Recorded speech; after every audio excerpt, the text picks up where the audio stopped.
So the difficult times that we have now with the financial issue here from Montgomery County, are you for sure positive that we're going to have this ongoing problems for the next 3 years because of the way he has set the county budget last year?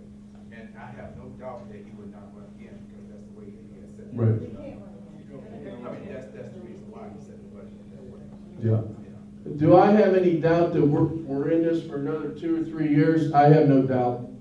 Look, it's not just us. The entire national economy is going to be stagnant for another couple, too. If you look at all the major indicators, unemployment being one, housing foreclosures being another, there's no good news. So we as workers, as breadwinners, have to accept the reality that we're going to be in this mess for another couple years. And the goal is to survive it, come out on the other end together. That's really the challenge here. Now, I can tell you that there's a lot of jurisdictions across this country that haven't done so well. I think there's like 16 states where they have imposed permanent wage reductions. There's another 20 or so that have restructured health benefits and pensions. So when you look at the national landscape, we're doing better than probably most other public employees across the country. I've got to tell you, the public employees in California have been getting IOUs for the last 2 or 3 years. Those poor people have just been savaged.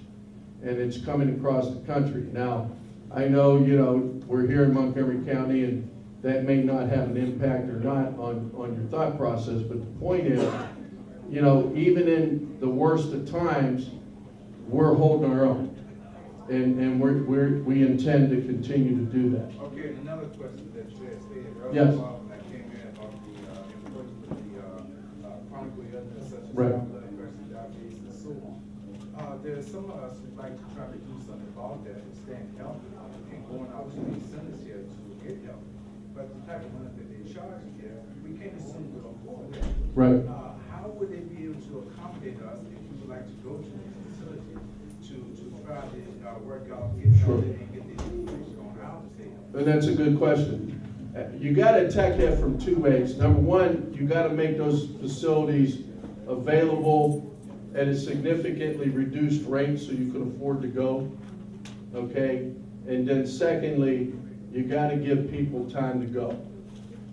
And there are a lot of companies now that are giving free membership to health clubs and wellness programs, and they're even allowing people to go on the company's time, because they're starting to understand that there's a correlation between a healthy workforce and productivity.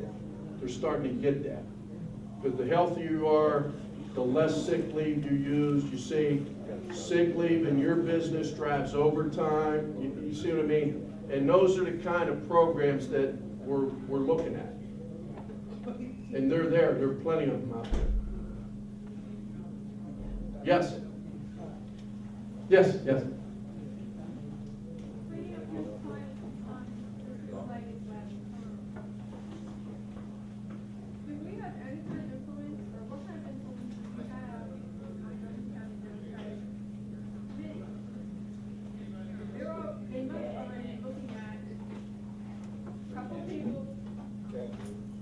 Right.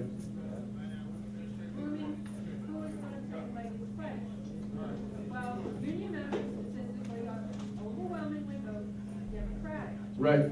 The only thing politicians really understand is you have to grab them by the throat and say, you want my vote, it's for me. Right. Anybody We have tried. wherever you split up, they better have person staff that gets up at 4 p.m. and 5 in the morning. Right. And plows the road, gets arrested, and Listen up, guys. shooting kid in school and immunizes you against every influenza that comes across the ocean and everything else. We have tried on numerous occasions to get the local Democratic Party to understand the benefit of supporting working families. And regrettably, they just haven't gotten on board. That's just, you know, I've had numerous conversations, meetings with the leadership of that Democratic Central Committee, and we just have not convinced them that it's in their best interest to do that. Even though they understand that if working families, like you said, who disproportionately vote Democratic, stop voting, then their stronghold here in Montgomery County could be reduced.